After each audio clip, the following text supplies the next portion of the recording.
Hi, grade 1 and grade 2s. I'm back and I'm going to be reading the Berenstain Bears Trick or Treat. Fun fact, I love the Berenstain Bears. Even little bears expect a good fright when they go out for treats on Halloween night. The Berenstain Bears Trick or Treat. The sights and sounds of autumn were all around as Mama Bear pushed her shopping cart along the path that led to the Bears' family treehouse. The trees and shrubs were ablaze with colors. Farmer Ben's pumpkins stood bright orange in the October sun. The crows cawed noisily as they searched the stubble for bits of corn. Wild geese in the great V formations honked high in the sky as they flew south. What sound does a geese make? Honk, honk, right? But the sure set sign of the season was in sight, the treehouse hiding behind Papa Bear's easy chair. It was Brother Bear waiting to try out his Halloween costume on Mama.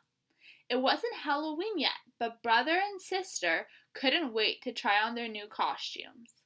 Sister was going to be a beautiful ballerina. Well, what do you think? She asked, taking the third position. Shh, said Brother Bear. Mama's coming. Brother had chosen to be a spooky monster on Halloween. He had bought the spookiest monster mask he could find, and Mama made the rest of the costume. Boo! He shouted as Mama came in with groceries. Help! A monster! She cried, pretending to be frightened. It's only me, Mama, he said, showing his face. So it is, said Mama.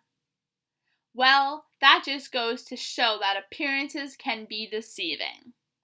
Appearances can be deceiving? What's that mean? Asked Sister. It's just a grown-up way of saying that things aren't always what they look like, explained Mama as she unpacked the groceries. Look, goodies, said Brother. Hands off, please, said Mama. Those are for trick-or-treaters who come to our house tomorrow night.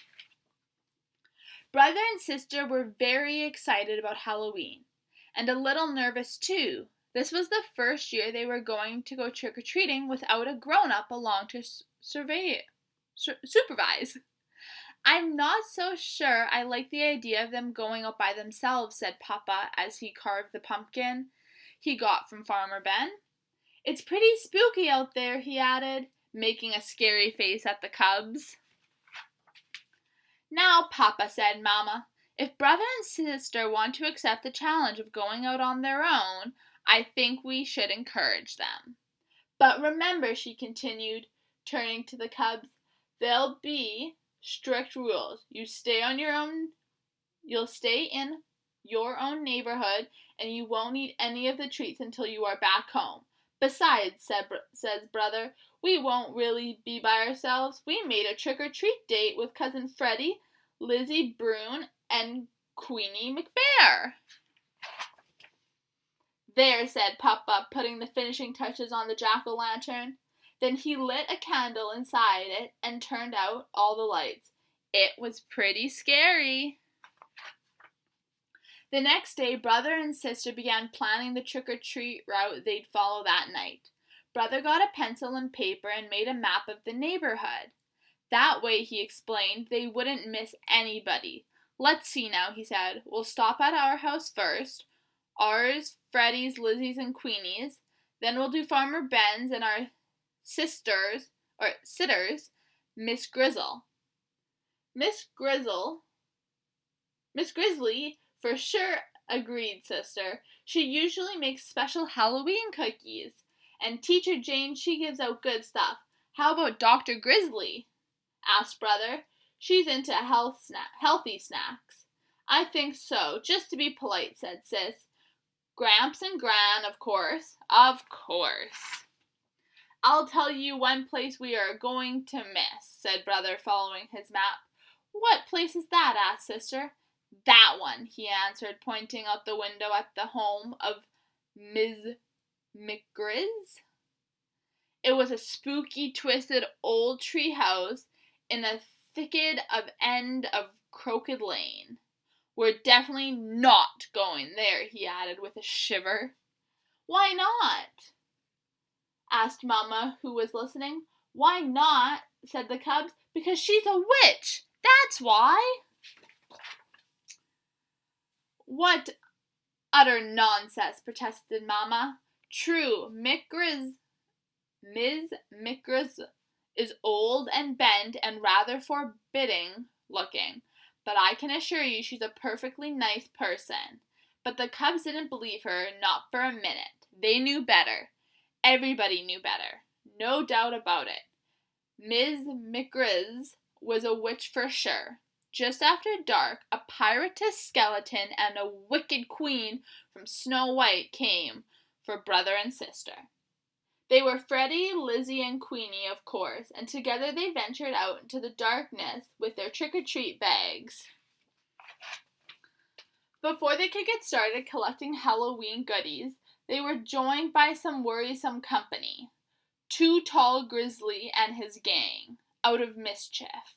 Too Tall didn't waste any time trying to get brother and sister and their friends to go along with them and his gang. Come on, we'll show you goody goods how to have some real Halloween fun, he said, putting brother along with him. What sort of fun? Asked brother worriedly. Oh, you might say we're going to put the trick back in trick or treat, he said, chuckling. It was so dark that brother and the others didn't notice where they were heading. Hey, said sister, this is Crooked Lane. That's right, said Too Tall. We're going to play a few tricks on the old witch McGriz. What sort of tricks? Asked brother. Her grangled, twisted old tree house loomed ahead. First, whispered Too Tall, taking a roll of toilet paper from his jacket, we'll decorate her house with a little bit of this. Then maybe we'll tie a few knots in her clothesline. Then smear some honey on her broomstick so she'll stick to it when she tries to fly. But before Too Tall and his gang could start their mischief, the front door opened and a bright yellow light stabbed the darkness. And there in the doorway stood the frightening figure of old Ms. McGriz. Ah! She said in a gravelly voice. I am ready for you! She then led the terrified cubs into a cozy living room. To their great surprise, there was a big tray of beautiful candy apples, all prepared for Halloween visitors. Mama was right, whispered sister to brother. Ms. McGriz really is a sweet, kind old person. The cubs thanked her for the beautiful apples and went out for the rest of their trick-or-treating business. Later that evening, brother and sister were at home looking over all of their treats that they had collected. The beautiful candy apple stood out, and Papa asked where it came from. From Ms. McGriz, answered brother. From the scary-looking old grouch puss that lives down Crooked Lane, said Papa. That's right, said brother, taking a delicious bite of his candy apple. You must really try to remember, Papa, said sister, giving her apple a little lick. Appearances can be quite deceiving. There's a good lesson in this, grade 1 and grade 2, so that we can't judge people just by what they look like. Okay, I'll see you guys next time. Bye.